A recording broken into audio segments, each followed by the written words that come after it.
Bueno, en el Power anterior habíamos visto los instrumentos privados y los instrumentos particulares no firmados. Ahora vemos los instrumentos públicos que son, digamos, diferentes en cuanto a la importancia de la prueba digamos, van a tener oportunidad a lo mejor de traducir lo que se conoce usualmente como escrituras públicas, que es el instrumento público más común a realizarse. El instrumento público o los instrumentos públicos se llaman así a aquellos a los cuales la ley les reconoce autenticidad, es decir, a los que se prueban por sí mismos, sin necesidad de reconocer firma, como habíamos visto en los privados. Comúnmente interviene en su otorgamiento un oficial público, pero este no es un requisito esencial para que exista un instrumento público. El Código Civil y Comercial enuncia escuetamente cuáles vendrían a ser considerados instrumentos públicos y dice que van a hacerlo las escrituras públicas y sus copias o testimonios. Ustedes saben que cuando se firma una escritura pública existe un solo original y las demás que se entreguen si hubiera varias partes, son copias o testimonios que establecen, digamos, el contenido de esa escritura pública.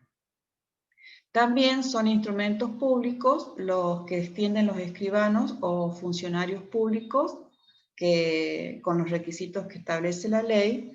A ese respecto, digamos, es la ley por una cuestión particular la que va a decir si una actuación de un funcionario público es un instrumento público o no.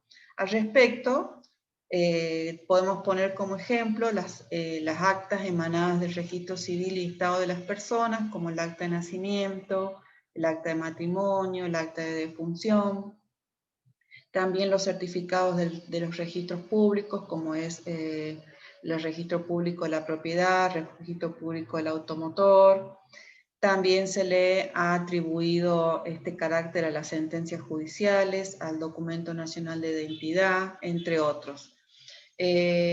Siempre lo que se considera instrumento público debe, o sea, no hay que pensar que todo acto emanado de un funcionario público es un instrumento público, como por ejemplo, yo podría pensar en un acta de infracción de tránsito, o un acto administrativo por el cual se me concede, por ejemplo, el uso de la vereda para poner mesas en un kiosco, sino que la ley le debe dar este carácter, ¿no es cierto? O sea, no hay que confundir que siempre el instrumento público es el emanado de un funcionario público. También el Código Civil y Comercial dice que son los títulos emanados del Estado Nacional, Provincial, la Ciudad Autónoma de Buenos Aires, conforme también a leyes particulares que autorizan su emisión. Entonces, esto sería como la enunciación, que no es taxativa, quiere decir que las leyes particulares que hayan de reconocimiento pueden variar según el trámite que se trate. ¿Cuáles son los requisitos de un instrumento público en general para su validez? Bueno, hay dos requisitos fundamentales: la actuación del oficial público en los límites de su atribución y su competencia territorial. ¿Qué quiere decir esto? Que el oficial público, por ejemplo, el que emite un acta de nacimiento, tiene que ser designado en el registro civil, o sea, no cualquier funcionario público del registro civil tiene la atribución de emitir un instrumento público. Y en cuanto a la competencia territorial, se refiere a que esté designado en ese ámbito. Yo no puedo anotar un acta matrimonial en Catamarca si soy jefe del registro civil de La Rioja, por ejemplo. O sea, cada funcionario público tiene su ámbito de actuación territorial y en su designación las atribuciones para el que fue designado. Otro de los requisitos relevantes es la firma de ese oficial público actuante de las partes y, en el caso que existieran representantes, si alguno de ellos fuere menor de edad o no supiera firmar, el instrumento carece de validez para todos, es decir, debe estar establecido el tema de el que no sabe firmar y el del representante acreditando su calidad de tal. En cuanto a las prohibiciones, no tiene ningún valor el instrumento autorizado por un funcionario público cuando fuere en ese instrumento parte su cónyuge, es decir, la persona que ha tenido en su matrimonio. Ya sabemos que el lenguaje inclusivo no identifica hombre o mujer, su conviviente o el pariente dentro del cuarto grado. A esto del cuarto grado se refiere al pariente por consanguinidad. ¿Cuál sería del cuarto grado? Bueno, el primer grado de parentesco, eso lo van a ver en la unidad 8 y en la 7, es el hijo y los padres, el segundo es los abuelos, los nietos y los hermanos, el tercero el bisabuelo, los bisnietos, los tíos y sobrinos, y el cuarto grado, que es el que contempla la ley, el tartarabuelo, los tartaranietos y los primos. Es decir, que no pudiera en un instrumento público haber algún familiar hasta el cuarto grado por consanguinidad. Luego tenemos el segundo grado por afinidad, que serían los parientes de nuestro cónyuge. ¿Quiénes son el segundo grado? Bueno, el primer grado son los suegros, los yernos y las nueras, y el segundo grado, los abuelos del cónyuge o los cuñados. Es decir, haciendo una conclusión, no puede otorgar un instrumento público cuando está participando el cónyuge o su conviviente o hasta el tartarabuelo o los primos, que sería lo más posible que estén vivos, ¿no? Y en cuanto a la afinidad, los cuñados del cónyuge. Bien, con respecto a la competencia, los defectos de forma y los testigos inhábiles que hay que tener en cuenta en los instrumentos públicos. En cuanto a la competencia, bueno, de acuerdo a lo establecido por el Código Civil y Comercial y por la Constitución Nacional, los instrumentos públicos extendidos en cualquier lugar de la República tienen validez en todo el ámbito nacional, ¿no es cierto? Nosotros tenemos un documento nacional de identidad o tenemos una escritura pública, no es que pierde valor porque cambiemos de territorio. Porque recordemos que los registros públicos están unificados y los instrumentos públicos tienen competencia en todo el territorio de la Argentina que hayan sido extendidos en cualquier jurisdicción. No pueden contener defectos de forma, es decir, enmiendas, agregados, borraduras, entre líneas o alteraciones en las partes esenciales que si bien cuando se les hacía mecanografiadas o a puño y letra no existía la posibilidad de volverlos a hacer. Hoy día con la digitalización esto se arregla, digamos, en la computadora sin tener que imprimirlo en las actas, en las hojas notariales. Recordemos que si estamos redactando una escritura y se usa una hoja notarial que se ha comprado en el registro de escribanos, en el colegio de escribanos, no se puede tirar a la basura porque queda registrado el número reservado en el colegio de escribanos. Es decir, en los instrumentos públicos, si son escrituras públicas, no puede haber errores, así como que yo borro o corto y pego una vez que lo imprimí el documento. Por lo tanto, la forma de solucionar esto, cuando hubiere errores que no se han advertido y se imprimió la hoja notarial, deben ser salvadas antes de la firma, es decir, que se entienda que las personas han avalado o sea, no es que han avalado el error, sino que tienen conocimiento de lo que se ha raspado o sea corregido. Si el instrumento no tiene la debida forma, vale como instrumento privado, que es lo que vimos en la clase anterior. Los instrumentos privados, recordemos que son aquellos firmados por las partes y que se puede determinar la fecha cierta por cualquier medio de prueba. En los instrumentos públicos generalmente se requiere para algunos actos testigos, o sea, personas que firmen y acompañen con su firma ese instrumento. Quienes no pueden ser testigos, o sea, son inhábiles, lógicamente las personas incapaces de hecho, que habíamos visto en la unidad de persona, que son los declarados demente por sentencia judicial, y aquellas que por sentencia el juez en algún caso específico los haya declarado que están inhábiles para ser testigos. Obviamente los que no saben firmar, los empleados del oficial público, es decir, yo no puedo traer de testigo a la secretaria o a la telefonista, está prohibido, tampoco por parentesco el cónyuge, el conviviente, los parientes otra vez del oficial público, dentro del cuarto grado que habíamos dicho que son los tartarabuelos, tartaranietos y primos, y segundo de afinidad que serían los abuelos del cónyuge o cuñados, es decir, todas esas personas está prohibido por ley que sean testigos de instrumentos públicos. Lo más importante del instrumento público, que es lo que lo diferencia del privado, es que hacen plena fe. ¿De qué hacen plena fe? De que se ha realizado el acto, de que la fecha que se insertó es cierta, el lugar y los hechos, que el oficial público los ha cumplido ante él. Es decir, si hubo un pago, una entrega de dinero, una donación, una manifestación de alguna de las partes mediante un oficial público, hacen plena fe de eso hasta que pueda ser declarado falso en una causa civil o penal. O sea que el instrumento público siempre hace plena fe, salvo que se inicie un juicio diciendo que no es cierto lo que está plasmado allí.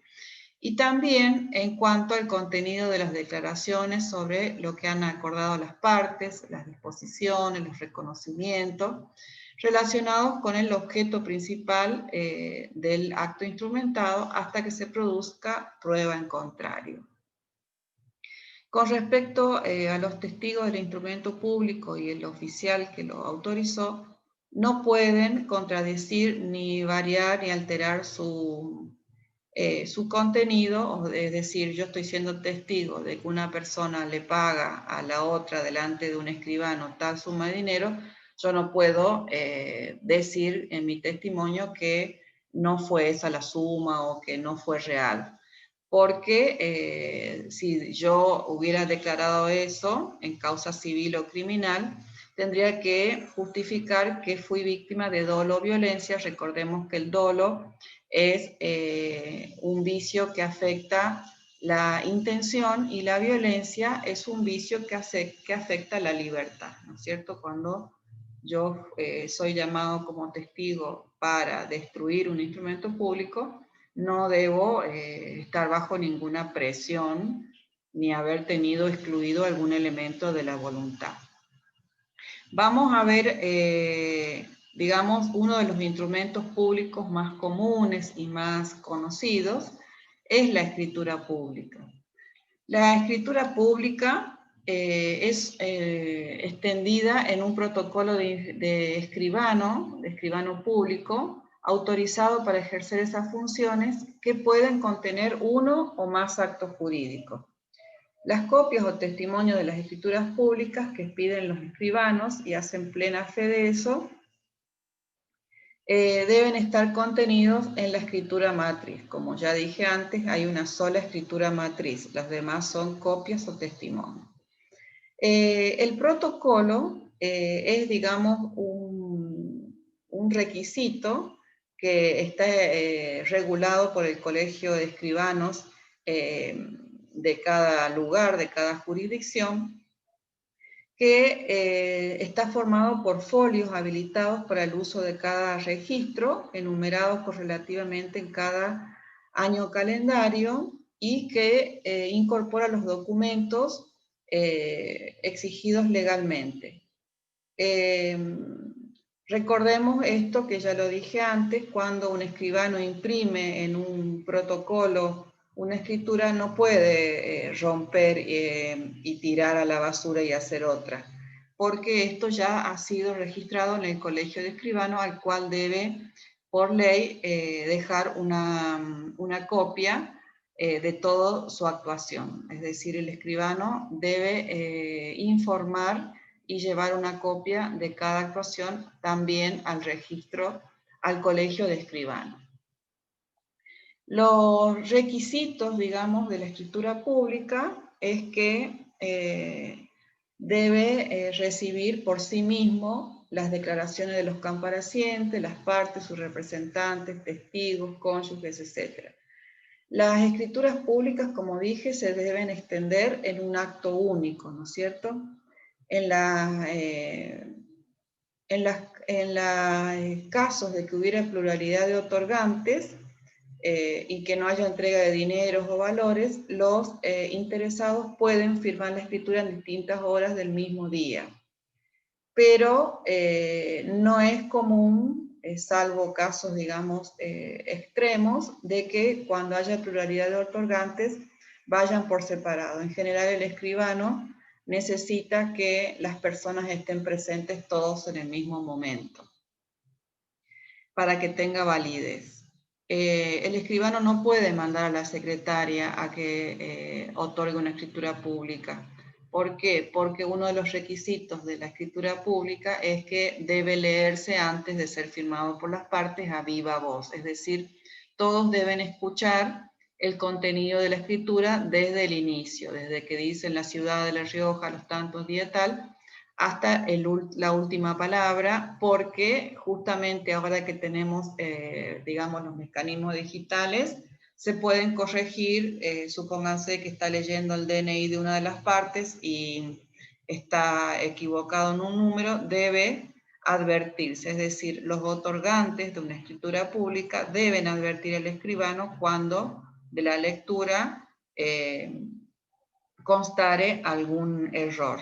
También suele suceder que hay personas que en su estado civil están divorciadas y debe constar digamos, el nombre y apellido del ex esposo o esposa en la escritura pública. O sea, debe, por eso hace plena fe de las declaraciones, ¿no es cierto? Respecto al idioma, que es la parte que nos interesa por su profesión, la escritura pública debe hacerse en idioma nacional. Esto debe entenderse que el idioma nacional nuestro, si bien tiene, digamos, origen en la lengua hispana, estamos interpretando de que es el idioma por los, digamos, los modismos de la Argentina o las incorporaciones que haya hecho la Academia de Letras en la Argentina. Si alguno de los otorgantes no conoce el idioma, la escritura puede redactarse conforme a una minuta firmada, que debe estar redactada por traductor público, y si no hay, por intérprete que el escribano acepte. Ambos instrumentos, es decir, la escritura en idioma extranjero y la traducción, deben quedar guardados en el protocolo. Los otorgantes pueden requerir al notario la protocolización original en extranjero, siempre que conste la traducción efectuada por traductor o intérprete público. En este caso, con el testimonio de la escritura, el escribano debe entregar copia certificada de ese instrumento en el idioma en que está redactado. También aquí, ya lo dijimos en la parte general de instrumentos públicos, no debe haber espacios en blanco, ni utilizarse abreviaturas, iniciales, salvo que se esté copiando, por ejemplo, un contrato donde esté ya la abreviatura inserta, o se puede utilizar abreviaturas científicas que tengan un sentido lógicamente aceptado en la comunidad académica. Pueden usarse números, excepto cantidades que se entregan en presencia del escribano, es decir, dinero debe expresarse en letras y también en números, y otros datos que son, corresponden a los actos, elementos esenciales del acto jurídico. Si hubiere un otorgante con discapacidad auditiva, deben intervenir 2 testigos que comprendan la forma de manifestarse de esta persona. Si es alfabeta, la escritura debe hacerse con una minuta firmada por ella, y el escribano debe dar fe de ese hecho. La misma debe quedar protocolizada. En cuanto al contenido de la escritura, lógicamente debe tener lugar y fecha de su otorgamiento, los datos personales, DNI, domicilio real y especial, si lo hubiere. Recordemos que el real es el domicilio donde la persona reside de manera permanente, y el especial puede ser el domicilio de un profesional, abogado, un domicilio contractual, etcétera, que en este caso puede ser de una sociedad, que el representante tenga domicilio especial en un negocio o en una persona jurídica. La fecha de nacimiento, el estado de familia, lógicamente aclarar si la persona que está en el acto es una persona física, humana o jurídica. Si fuera jurídica, el nombre completo, el domicilio social y los datos de constitución del registro o del contrato social, qué es lo que se está haciendo, o sea, la naturaleza del acto, puede ser un acto de disposición, si es una venta, un acto de donación, si es que alguien le da algo a alguien, un legado, un testamento, una compraventa, una distribución de bienes, etc. También acá recordemos que todo lo que se corrige, enmienda, testado, borradura, entre líneas, deben ser salvadas de puño y letra por el escribano antes de la firma. Recordemos que esto que dice el código tiene más que ver con escrituras, digamos, cuando se hacían en máquinas de escribir, que no se podía corregir, pero normalmente hoy día no suelen suceder que haya necesidad de estas aclaraciones. Lógicamente, al final, la firma de los otorgantes, del escribano, de los testigos, si el negocio o el acto jurídico lo requiriera, y obviamente si uno de los otorgantes no sabe o no puede firmar, debe hacerlo en nombre de otra persona. Lógicamente debe constar por qué no sabe o no puede firmar, y se debe poner el dígito pulgar con una tinta, ¿no es cierto?, del otorgante. Luego existen otros instrumentos públicos que son bastante, digamos, caros en cuanto al costo, digamos, que son las actas notariales. Las actas notariales son instrumentos públicos que hace el escribano para comprobar ciertos hechos. Es cuando el escribano se traslada a un lugar fuera de su oficina, y lo hace de puño y letra, digamos, constata, supónganse que yo quiero constatar de que un inquilino me entrega una casa en mal estado, o quiero realizar un acta de constatación que verifique que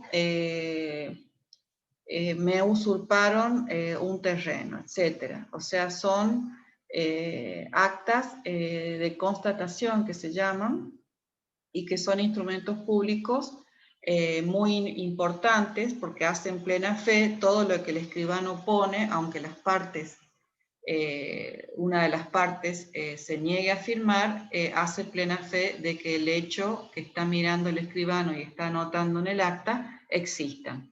El valor probatorio tiene ese valor, que se circunscribe a los hechos que el notario tiene a la vista, a la verificación de que existe y el estado en que se encuentran las cosas. En cuanto a las personas, hace plena fe, digamos, de las que las personas dicen, o sus dichos, la identificación, muchas veces las actas de constatación se producen de manera, digamos, con un tono se puede decir, complejo, de relaciones sociales, o siempre hay un enfrentamiento, a veces hasta judicial, donde una de las partes está enojada o puede emitir juicios que el escribano toma nota y también hace en plena fe para elevarse en el juicio, ¿no es cierto? Entonces, con esto terminaríamos el tema de los instrumentos públicos.